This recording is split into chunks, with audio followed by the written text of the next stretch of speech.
Well, this is an exciting day for us. We have a fellow podcaster, a criminal detective at one time, which fascinates both Sara and myself because we wanted to be detectives, but a real one.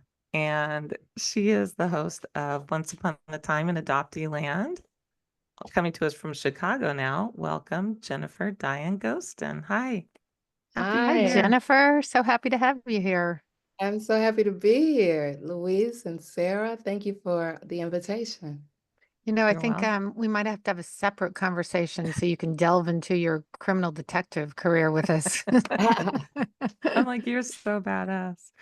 Well, yeah, I get that a lot and I appreciate it. I appreciate people being interested in the work I did. I years ago did a magazine story and followed two detectives on a murder case, and went picked up found a witness, did the whole thing and then wrote about it in a magazine. It was really an interesting few weeks of my life. Wow, that is exciting. Few people get to do that. Yeah, I felt really fortunate. So Like a ride along. a ride along for like 3 weeks. And I will, sort of yeah. halfway through it, Holly Hunter was researching a part. And so she rode along, which kind of took away my glory. What that Holly Hunter? Anyway, that's a We long time we ago. on our ice cream truck, I would like to tell you that we had big illusions that the next thing we do is open a detective agency. Okay, we talked A about, but we didn't really, private. yeah, and we didn't relate it to our adoptee stuff because we were always like looking and researching Well, I think and adoptees make the best detectives. yeah, right? Natural. Hmm. Natural. You're drawn to it. Well, tell us, let's hear your story. How did you get to be who you are? Let us know. Well, do you want me to start with relinquishment and adoption or just how I got to become a Yeah, police let's start with the The adoption piece, like the genesis, I guess, would yeah. be. Yeah, yeah. Well, we have to go back to 1964. I was born in Chicago, relinquished at 4 days old, and placed into foster care. And I have to start to add that to my bio because I am Mhm. foster care alumni. Mm-hmm. I would remain there for 2 years, permanently Oh. placed through adoption with a really loving family, two parents. And I don't have anything bad to say about my childhood. It was healthy. I knew that my parents wanted the best for me, and all extended family members were loving. Like, that's my take on it. And I wasn't really allowed to talk about adoption. So I call it my curiosity was caged for many, many years. Yeah. Was And it a same race adoption? same race, domestic, yes. Thank you for asking me that because I've been um, like told that they were surprised that I wasn't a transracial adoptee, which is like a whole nother subject because I think that same race Black domestic adoptees often are maybe a little more quieter Mhm. than, say, transracial adoptees or Black adoptees adopted by white parents.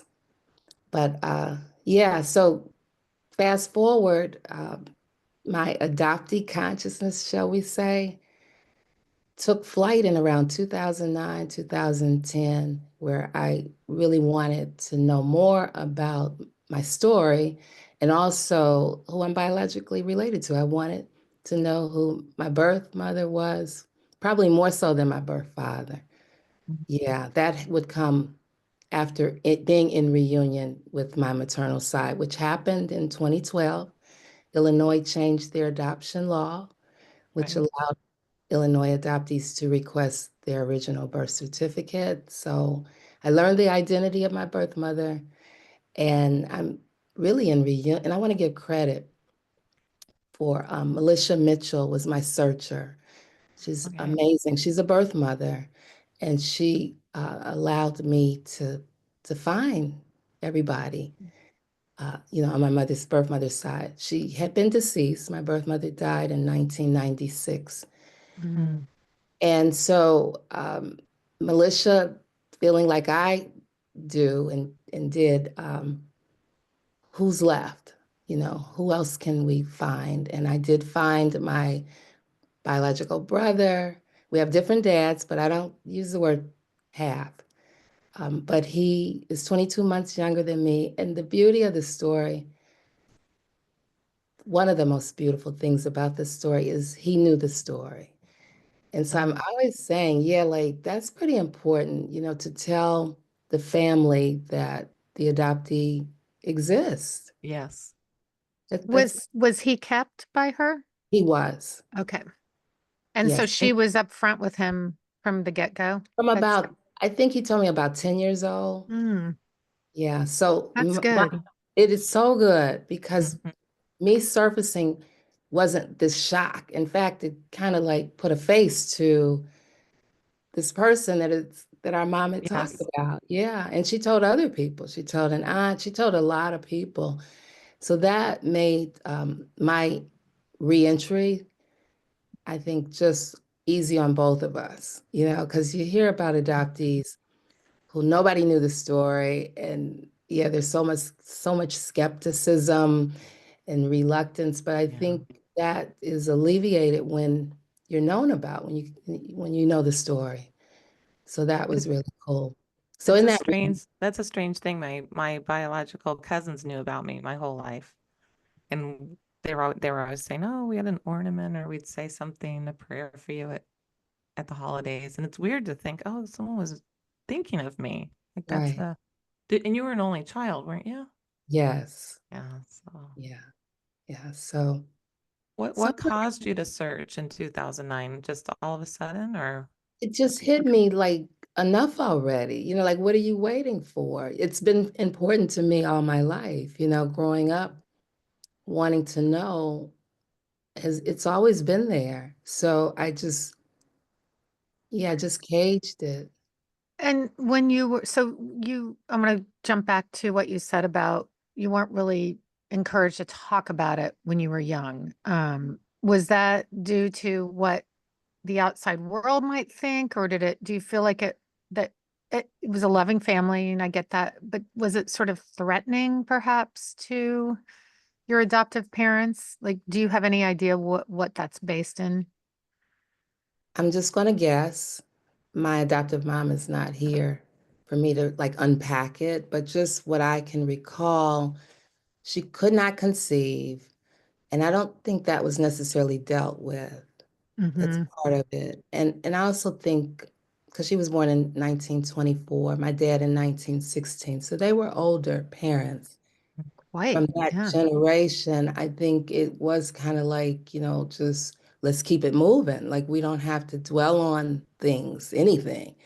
yeah. And also, I think the culture, and I'm going to say the Black culture, is things are, first of all, like not discussed out in public. And secondly, not wanting to make you feel different. So if we're talking about you being an adopted person, you're different. You're different from all Mm-hmm. the rest of us who are biologically related. Mhm. But we know the problem with that is it is a part of my identity, being an adopted person. And so there should be space to talk about that. But yeah, to answer your question, Sarah, I think that it was not necessarily considered a good thing. I Mhm. think there was quite a bit of shame way back when, um, to be like relinquished child and to not have been kept. Mhm. Mm-hmm. It was definitely that era of shame and conformity and Yeah. anyway, so And I don't think my mother wanted to be reminded, like if we're sitting at the dinner table talking about it, she's reminded of whatever grief or loss Yeah. that she has. Because I think for most of us in families where the adopted parents could not conceive, if they could have, we wouldn't be there, right? right, Right. Right. right, That's right. exactly. That's the truth that the greater world really doesn't want to hear. Yeah. When you found your family, so you found your mom's side, and we know later you found your dad's side, everybody was welcoming. How did you feel whole? I just went through a little bit this myself, so I'm just wondering, what was it like to have that reunion for you? Well, first of all, knowing more to my story Mhm. was is how would I describe it? And I'm thinking like as a detective right now. Right. You know, when you get more truths, you're like, oh, I'm getting closer, you know, and that you can make better decisions when you have the truth. Mhm. Yeah, so just I know a sense of relief that, okay, I don't have to make up anything. I don't have to fantasize. This is what it is.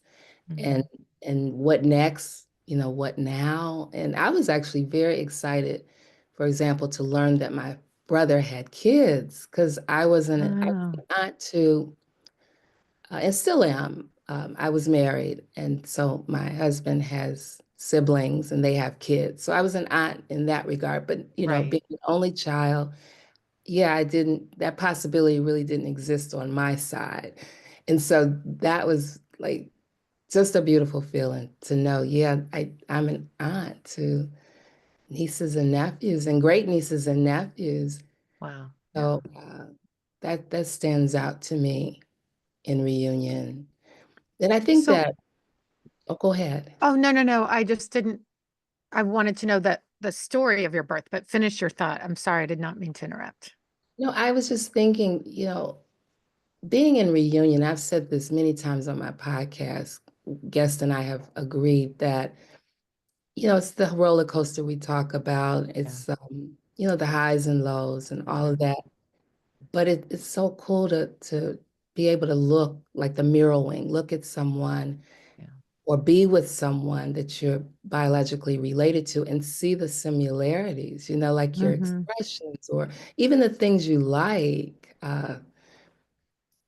That's so rewarding in reunion. And I Yeah. don't think you really know like the magnitude of it until you experience it. Mhm. Absolutely. Like, I remember when I first met my birth mother and sisters, and they came to visit me in LA, and my ex was like, "There's four of you." Exactly. And he fled. And he fled. Well, just, it was Yeah, too yeah, for much. the We were day. living in a loft, like a no walls, a little baby with I us. can understand. So, Hmm. yeah. Yeah. That itself, it makes it so worth it. For me, it's like a Hmm. calming, my husband was explaining to his parents last night when he saw me with family this summer. He's never really been around me very much with extended family. We went to a reunion. Other people have, but he hasn't. He said he was just amazed like how calm and content I was and mellow and happy and my anxieties were less and I would use that word too, Louise, when you Mhm, asked me how it mhm.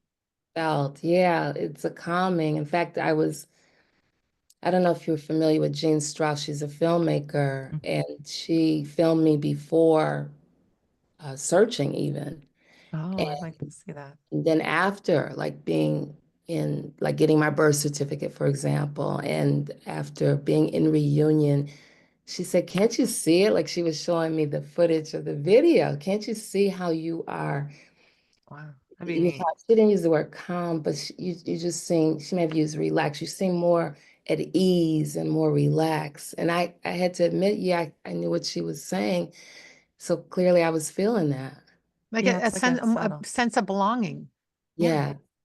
Yeah. But that's right. Sarah summed that up. That's true.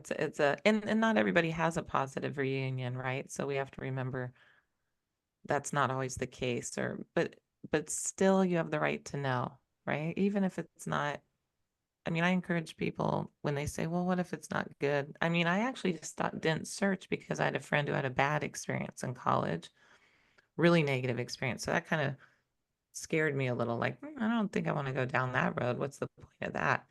But still, she knows. And I think it's kind of our right either way, right? That's when people are saying, well, you had great parents. You had very nice parents. I had very nice parents. You're missing something. It's your biology, who you are, you know? And I think there's always quite a bit that is possible. Like Mm-hmm.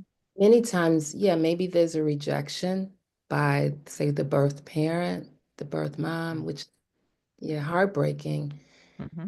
At the same time, I've heard adoptees say that, but I connected with a sibling or I connected with a cousin, and that relationship Right. is so special. So yeah, and then like you say, just knowing, like that's pretty big just to know the truth.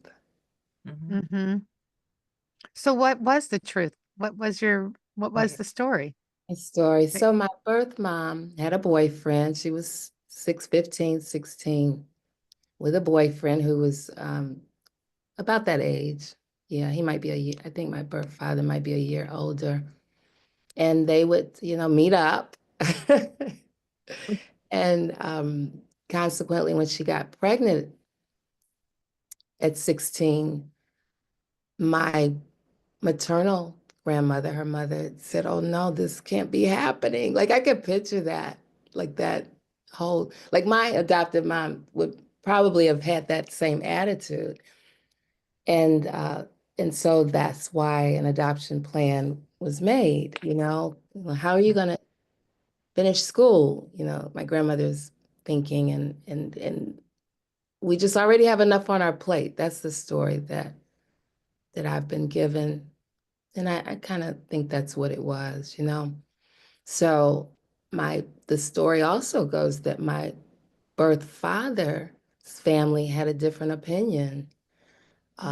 And he would go to my birth mother's house with his mother saying, "We'll take the baby."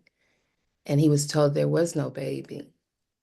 So, I don't know. I tend to believe that there may be some truth to that. Mm. But I know that it devastated my birth mom Yeah. Mm. to have to relinquish. And that's why I've been talking to other adoptees about this. Sometimes we're, maybe angry or feel some kind of way at the birth mom, but many times it was not her decision. I Yeah. recently got my birth records. I've talked about it on the podcast, so I won't go into great detail, but I read through the social worker's notes, and my birth mother was devastated, did not want to give me up, wasn't allowed to hold me. So I think that's true, especially in that era. Right. That Yeah. this was a lot of people did not want. Now, of course, there's less relinquishment, but anyway. Yeah, the stigma is definitely not the same for an unwed pregnant teenager. No. And then, so she was pregnant then 2 years later. She Yeah. really wanted, How or about less, less that? than, right? And I'm keeping my Same baby. with same with my birth mother. Oh yeah, Hmm. okay. You have a sibling 2 years younger. I did. He passed, but yes, I did. Yeah, that's what it sounds like. Because I got to meet my birth, my brother's father. Lovely man, right? So I Oh, got a lot of information from him about my birth mother. Yeah, she was back in the swing of things, and this time I'm keeping my baby. I'll get married. I'll do, whatever I have to do, which she did. That relationship didn't last, but I just pictured her saying, "I'm not giving up another yeah. baby." And, I kind of think my heart kind of goes out to my brother because I think he really, like, I just picture her like just being overbearing with him, Yeah. because I'm just not going to lose another baby. Mm, We just read about that. I right. mean, that's a And the girls who went typical, away. Yeah. that's a Yeah, I love typical that boy. response. Yeah. I mean, because you can't help it. You're like gonna hold on tight now, of And course.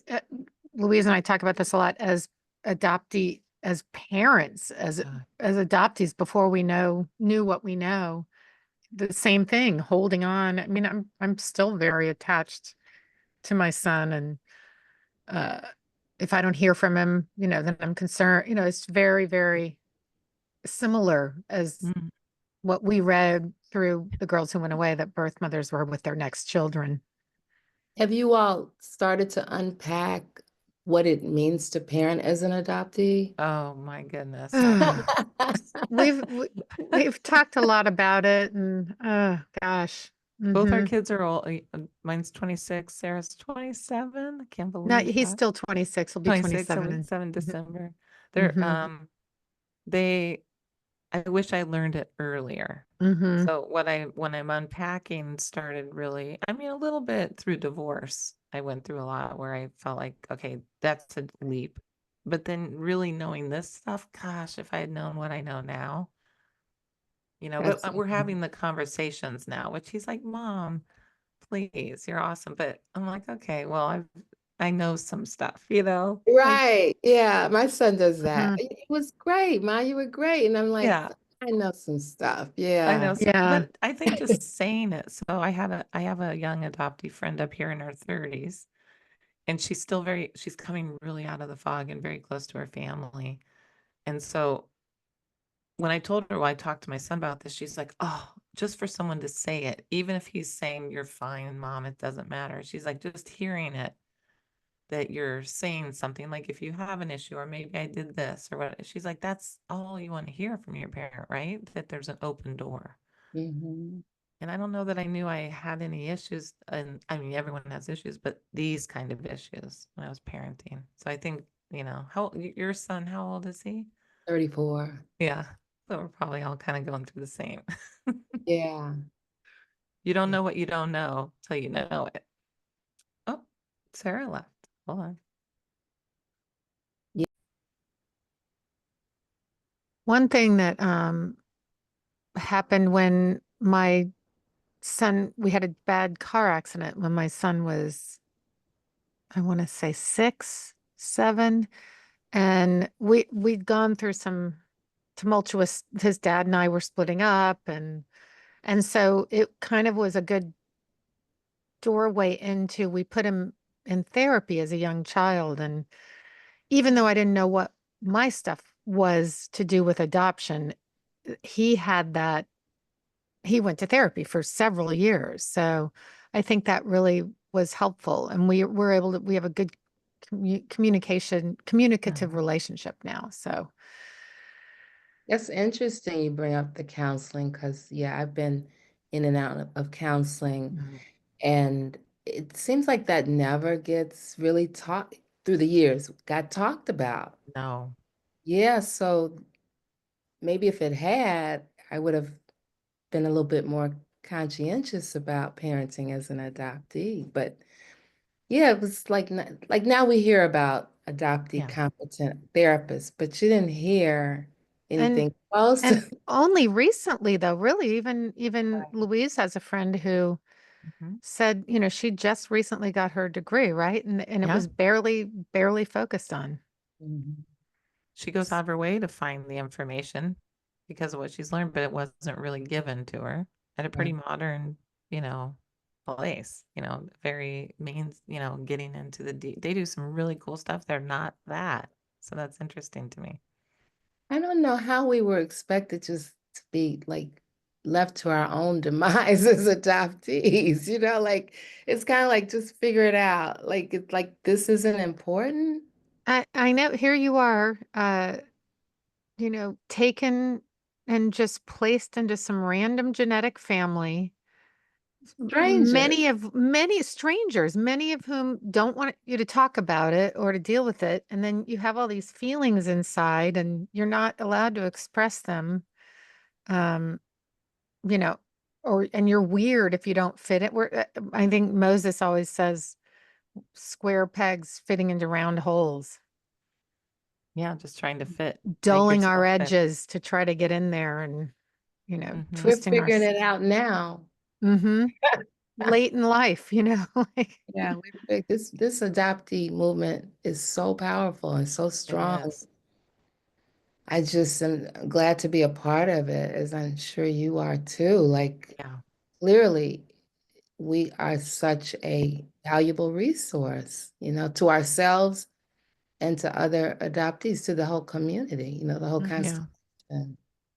I feel like we all have, I mean, you have a podcast about it, and we have a podcast, and other people have their forms of creativity about it. I think we're almost in this little time capsule. In 50 years or 100 years or 200 years, they'll open up these things and go, wow, all this information was there. And look at people are talking about it because it is a powerful movement, but hasn't gotten into the mainstream enough. That's the Well, key. we're We just keep definitely trying, right? trying. But really though, when you go back and read these books, this information was Yeah. very available and known for many years about the damage of Yeah. separating a mother and child. This was common knowledge in the psychiatric community. So it just makes you wonder why? Why was it so stifled and hidden? I mean, yes, Ching. Exactly. Yeah. Well, and tell us about your birth father's family because it took you a bit to get there. You found them. How'd that Yeah. go? So fast forward to 2017, I finally wrapped my mind around what about him? So I Mhm. did DNA, and I had the kid for a while before I actually did it, but I want to say May, like I think it was my birthday, 2017, and got a hit right away. Like, yeah, my birth father's first cousin. And his wife is the reason he even submitted the DNA. She's into genealogy, and if she hadn't encouraged him, I'd probably still be sitting here trying to Yeah. find my paternal side. So I'm really grateful to her. But yeah, I reached out through an email, just got to the point I'm adopted and just trying to find my biological father, and learned that he was deceased as well. He died in Oh, 1990. Hmm. it's a And bummer. just as a side note, what's interesting, because my adoptive parents were old enough to be my grandparents. They would have been young grandparents, but they were of another generation. Hmm. And they would actually outlive my birth parents, because a lot of times it comes up, well, older parents adopting, what's that going to look like for the adoptee when they're older? They Yes. probably, because both parents, yeah, died when I was fairly young, and yet they outlived my birth parents. So you just never know. Just Yeah. want to throw that in. But yeah, they were very harmonious to me. Or I should say, we just had a harmonious relationship, my paternal side. So connected with cousins and no siblings yet. And do they knew I know about you were you? thinking that, Sarah, because you've I been on top of your question. I was thinking that. You answered before I asked. Yeah, not yet. I You were was saying told yet. that. Okay. Yeah. Yeah, I was told he does have children, but they haven't submitted their DNA, and I haven't made a connection as of yet. And that's the thing, when you can't undo putting your DNA in the system. You just No. hope, and you just wait, and it could happen at any point, right? You just go to my email and there it is. Yeah. But I'm still hopeful because I would really like to know that. I would like to meet any siblings. And his Um, family, so they wanted to keep you. Your father and the grandparents are the grandparents, obviously they're gone.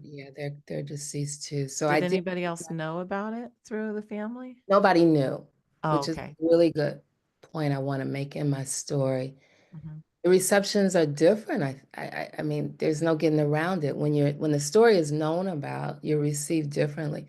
Everybody was kind to me, but yeah, they're still like, tell me the story again. Like I don't know the story. So remind Yeah. me what you told me like 3 or 4 times already. right. And that gets to be annoying, as you can imagine. But I understand because it's all new to them. It's just brand new, whereas that didn't happen on my maternal side. Yeah.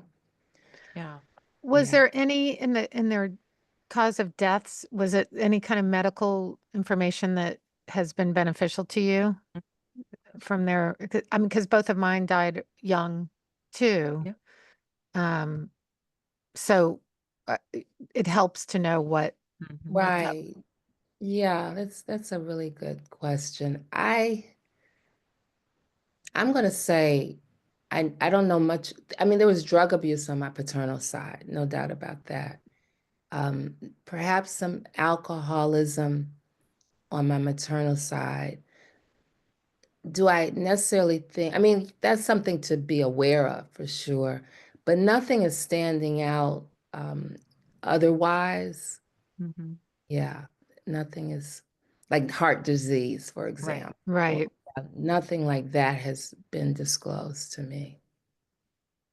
It's interesting what you're saying about the different reunions. I do have one living parent left, birth father, and I haven't met him. We've only met via email, but I have two siblings. I won't say half siblings. I like how you say I just have two siblings and two girls, women, and they don't know about me. So the cousins, they could know about me, some of the cousins, if they would get more interested on Ancestry, but they're all kind of ghosting the situation. But it's it's more of a breaking in as opposed to a welcoming, right? Like a little bit of a, my other side was finding me and so welcoming, and we knew Right. about you and please come in. And then this side's more like the wall thing, you know?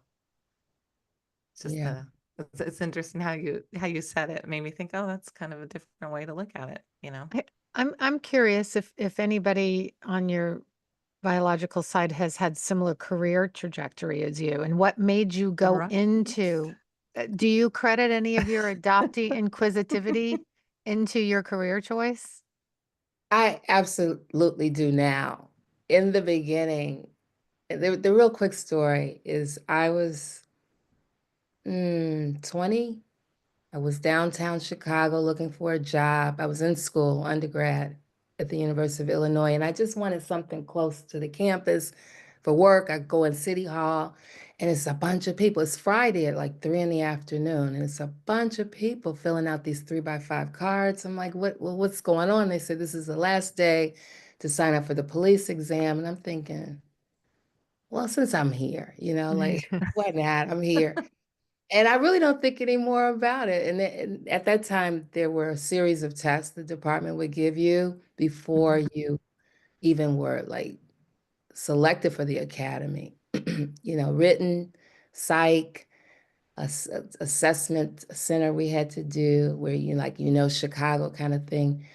And so 2 years go by and I get a letter. And so I'm doing those tests. I'm going, but it's really kind of like, yeah, okay, I'll do that. But when I get the letter to go into the academy, which was March of 87, I got it like, yeah, January of 87, I think, and I was to start in March. I couldn't believe it. I was like, what have I signed up for? Like, this is real.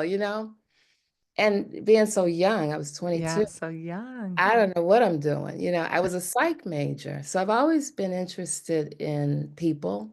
People fascinate me. And I've always loved puzzles. And so I entered the academy and it's semi-military, this yes, ma'am, no, ma'am, yes, sir. I was like, what is this? But I think I can stick with it because you're giving me a check every 2 weeks. And I was in the best shape of my life because the physical, all that is pretty involved, intense, firearms training. All of that was like intriguing to me Yeah. and getting paid. So I stuck with it just to shorten this story for 18 weeks. And then when I hit the street, I'm like, I think I kind of like this because I do love driving fast. I do love being outdoors. Like I was checking the boxes on everything that encompasses being a police officer.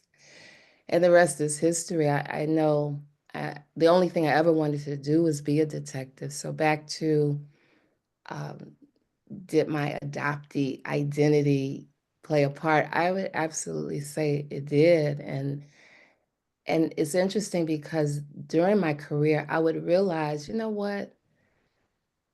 The truth, like unless you have it, you can't make good decisions. You Mhm. just can't. And then, we were we were responsible and very clear on how important documents are. So when we talk about an amended birth certificate Mm. being presented as the truth, Right. that's problematic. on so many levels. So problematic. Did your awakening into your adoptee identity were you still in your career, and did it kind of change anything in the way you looked at your career?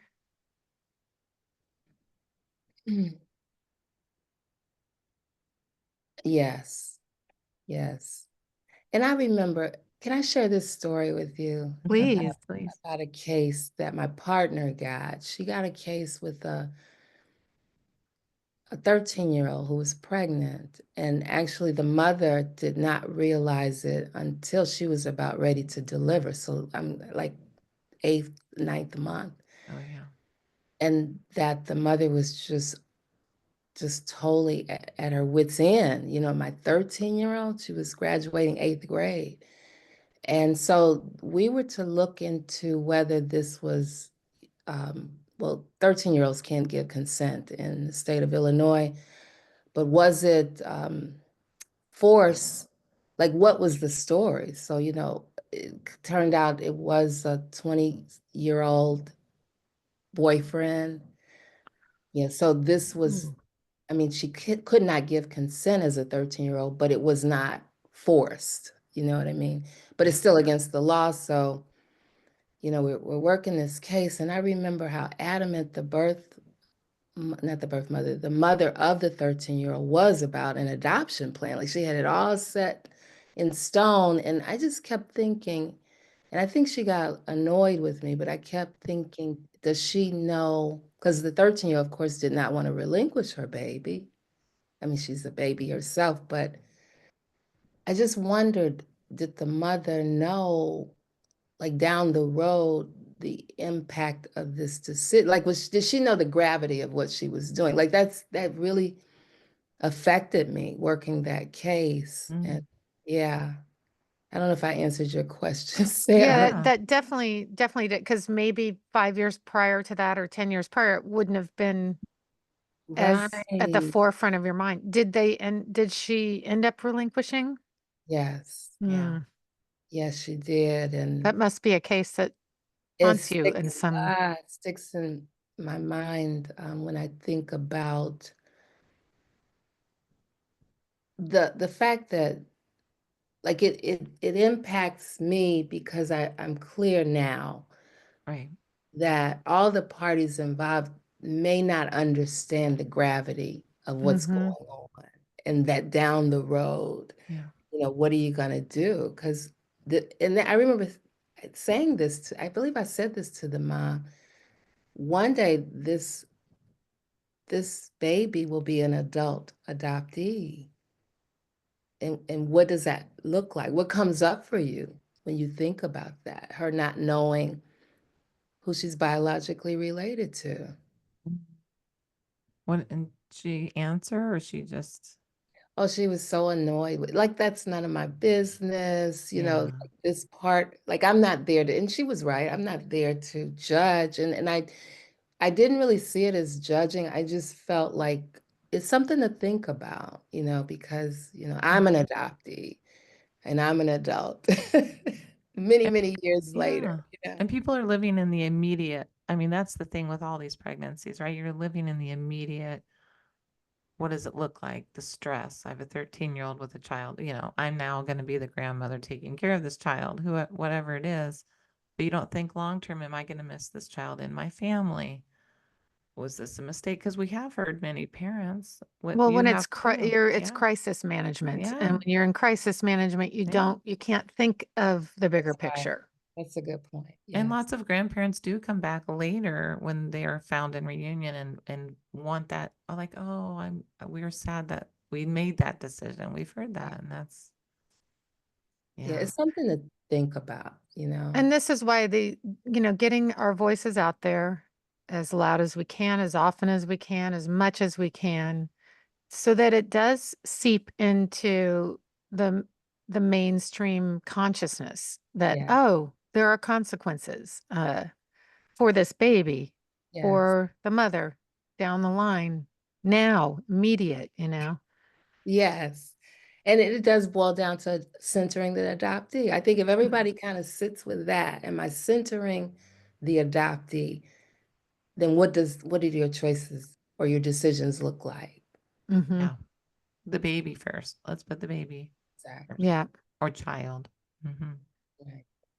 Wow, what a great conversation. I love talking to you. I know. I like talking to you too. You It was- and you two are such a good combination Aw, together. thank And I you. just want to say, I just want to shout you out because you do the reading and Thank discuss the books. Like that is just wonderful. you and I talked about that. You're like, how in the world are you reading and do? And Uh, I'm like, it does get. I know it's a lot of work. This part is the wonderful part, right? Like yeah, having the you on and talking. That part can be. and often like I'll read at night before bed like you do, and then my dreams can be Oh my very gosh. because you're just reading these heartbreaking stories. There are no happy stories in these books that we've been reading, that are just We had a woman push back at the beginning on some, I don't even know, some review somewhere. I can't remember now, but I don't like that you're laughing sometimes. And we're thinking, you have to have some humor here because if we can't laugh together once in a while and have a little levity because it's heavy, you can't have every moment heavy. And there are some things that come up where you can have a laugh, and for ourselves, I feel like, okay, we earned to have a laugh. It's just mhm. because it does weigh the books, and we can't skip it. That's the thing when we committed to this. Now we're like committed. You have to do the reading because otherwise you're kind of reading and put it down for a while, and it's like, I like when you said, I heard you say it helps you to do more reading, like you do more than you probably would have if you for didn't have sure. part of your show. Yeah, well, I Get would have that. never gotten through the journey of the adopted self. I would have given that up in the second chapter. It was so difficult. I mean, all of them are just, Yeah, but it's been life changing, right? It's life change. really brought about the awareness that now try to get out there and share with the world. So, You're right. And you're oh, encouraging others to read, because I think that is so important. Yeah, to read the memoirs. Mm, Yeah, and yeah, The Girls Who Went Away, that book. mm, I had no idea. And I read that book before I learned, and I didn't tell you this. My birth mother was sent away. She was sent to the I was Salvation Army. wondering. oh, she Yeah, was. yeah, on the north side. And, to come back to her house on the south side as if nothing happened. So when I read Ann Fessler's book, I was like, these women were sent away, not knowing my story. So Mm, fast forward, which would be about 2 or 3 years later, I was like, my birth mother was sent away, So yeah. that book really impacted me, like even more. Mm-hmm. It's a strange Ah, concept too, sending our young women off to live with strangers. Again, another all of it is well, so yeah. And as adoptees, we would never send our children away. you don't even want them to go Like, away. no. Can we just live together forever? This But is we have our this is my dogs. new child. Yes. Right, We have Dogs. Diva and Woody and Gracie. right. Well, Thank that's what God. we can, shower all this attention and they won't want to run Yeah. away. Like, oh. So, And I know Jennifer. my adoptee stuff has come up with relationship to my dog.